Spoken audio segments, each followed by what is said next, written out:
What's going on, guys? I'm Kostas, and today we're talking about gear. Today's video is all about what's in my camera bag in 2021.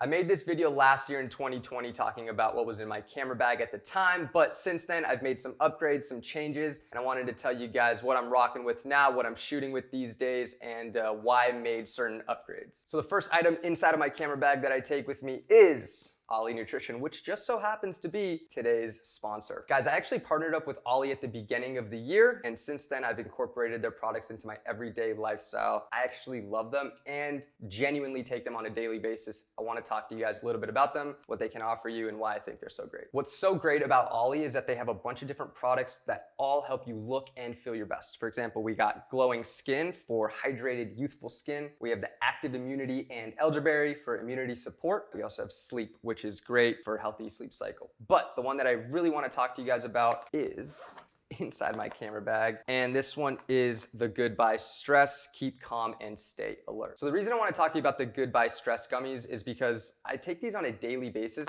As you can tell, it's pretty empty. I'm probably going to need a refill soon, but I feel like we all deal with stress in some capacity or another on an everyday basis. For me specifically, I balance doing freelance photography and video for clients as well as myself for social media, and from the outside looking in, it can probably look like it's not that much work and it doesn't take that much time, but both things feel like a full-time job. It takes a lot of time and effort. And with the freelance clients, you're dealing with having to hit deadlines. And with the social media, you have the feeling of constantly feeling like you need to stay consistent and post every day. And social media itself is a full-time gig. So balancing those two things can get pretty stressful. And I found that honestly, taking these on a daily basis helps me just kind of keep calm. Now, I'm sure you're wondering what's inside of these that make them so special. Well, I'm gonna tell you. For starters, gluten-free, no artificial flavors or coloring. Love that. But what's inside is actually where the magic happens. Let me tell you about it. We have GABA. This fast-working active supports a relaxed state of mind to help combat the acute effects of stress. Go GABA. Love that. Next up, we have L-theanine. GABA's partner in Sublime. This amino acid goes right to work in your brain to help you keep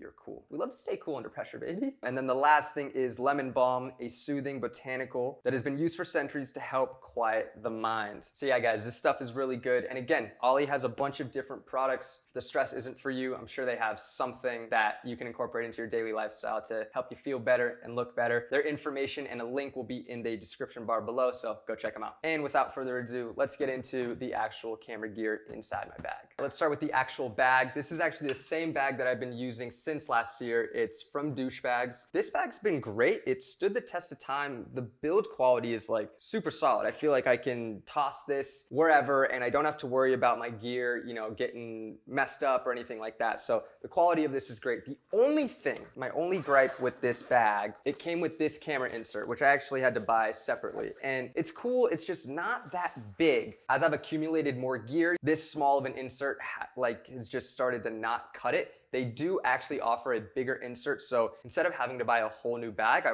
probably would just get the bigger insert that fits inside this whole thing. That's my only gripe with it. I love the way it looks and the build quality is great. Now, the first piece of actual gear I can't show you because I'm actually using to film this video, and it is the Sony a7S III. Now, this video came out not too long ago. I want to say I bought it about a month ago, and it's been an absolute game changer for me. The reason why I got it is because of the 4K 60 frames per second. The camera that I had before it, and I actually still have it, is the Sony a7 III, and that only shot slow-mo in 1080p. Now, a lot of the freelance stuff that I've been focusing on lately is real estate, and a lot of times I'm shooting these homes that are $10, $20 million, really nice properties. I wanted a camera that can shoot them in super high quality. 1080p cuts it, it can get the job done, but I really want to separate myself from the competition and have my footage looking extra buttery and extra high quality, and that's why I got the Sony a7S III. Now, like I just mentioned, I was using the a7 III before that, and I still have it. It's my secondary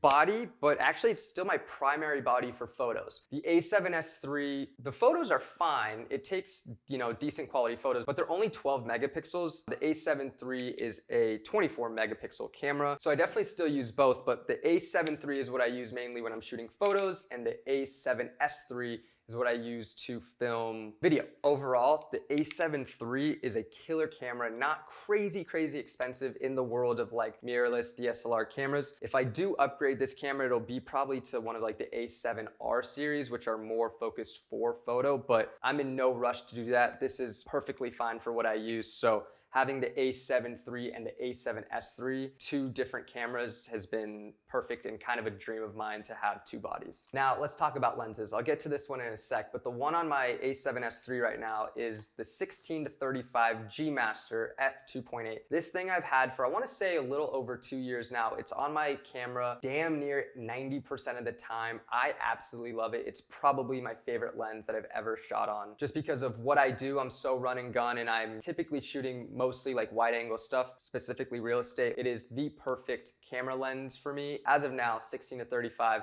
my main lens. It's stood the test of time. It is a tank. I've put it through its paces and I absolutely love it. Now, the other two lenses that I keep in my bag are the Sony 85 1.8, and actually this is a Tamron 70-180. I definitely use the 85 a lot more than the 70-180, but it is nice to have this focal length. Even though I don't shoot it as much, it is nice to have a telephoto zoom lens 70-180 in my bag. This 85 1.8 is great. Autofocus is super quick and super reliable. The photos are really sharp. The G Master 85 is much more expensive, but I don't even think it's worth it. This has been such a great lens for photos and video. I don't really even think I need the G Master. I've had this, I think, for about a year now, and I love it. It's been great. And for a long time, I was only rocking the 16-35 and the 85, and that was a really good combo. But then I got the 70-180, which was great, and it allowed me then to cover damn near all the focal lengths between 16-180. Moving right along,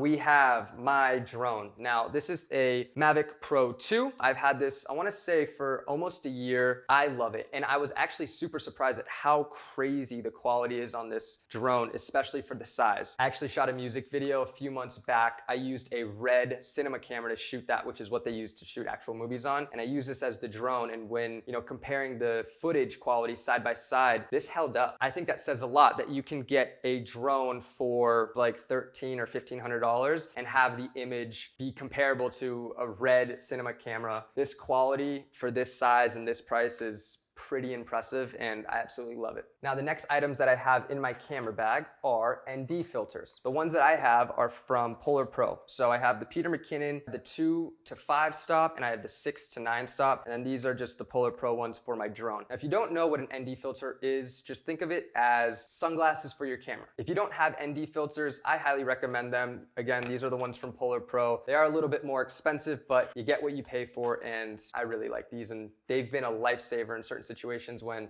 shooting broad daylight, you bust out the ND filters, you get that shallow depth of field, and your footage looks really good. Moving right along, something else that I have in my camera bag, I take this when I'm shooting at night, is a light that I got from Amazon for like 60 bucks. It's pretty bright, it can change colors. This is great, not super expensive, and it's great for at night when you need a little bit extra light. Of course, we also have extra batteries at all times. Another thing that's really great is the A7S III and the A7 III both take the same batteries, so it's nice to have, 2 or 3 extra batteries, and I can use them for either camera. And then the last thing, or 2 last things that I have in my camera bag, 3 last things, sorry. Little microfiber sheet or something. Use this to clean a lens. I also have this like air pumper thing to clean the sensor and my lens for dust. And then I have this, which is an SD card holder. You always want to have extra SD cards on you. I've had times when like I only took one and it failed, and that's just never good. So this is nice because it's just a compact way of carrying my SD cards. And yeah, that's pretty much everything that I have in my camera bag, but this is the last thing that I want to talk about. This